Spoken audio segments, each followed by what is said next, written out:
હવે 9 કેરેટના સોનાના દાગીનાને મળી BISની માન્યતા. સોનાના વધતા ભાવ વચ્ચે BISનો આ મોટો નિર્ણય સામે આવ્યો છે.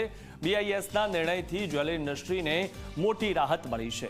22, 18, 14 કેરેટ બાદ 9 કેરેટના દાગીનાને માન્યતા મળી છે. સોનાના ભાવમાં સતત થઈ રહેલા વધારાની સ્થાનિક માર્કેટ પર સીધી અસર જોવા મળી રહી છે.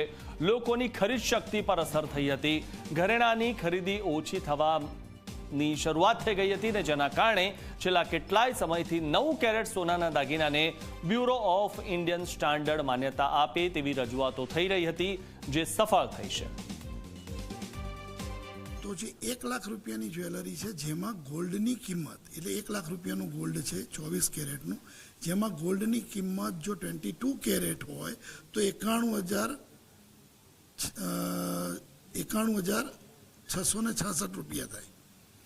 એ જ વસ્તુ જો તમે 9 કેરેટમાં કરાવો તો 37,500 રૂપિયા થાય.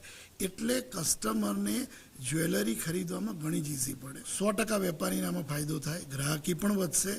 કારણ કે તમે 1 કિલો ગોલ્ડમાં જે જ્વેલરી બનાવી શકવાના હતા અને જે તમે 22 અથવા 18 કેરેટ્સ કે 14 કેરેટ્સમાં બનાવો એની જગ્યાએ તમે રેન્જ ઓફ પ્રોડક્ટ્સ એટલે એક વાઇલ્ડ રેન્જ રાખી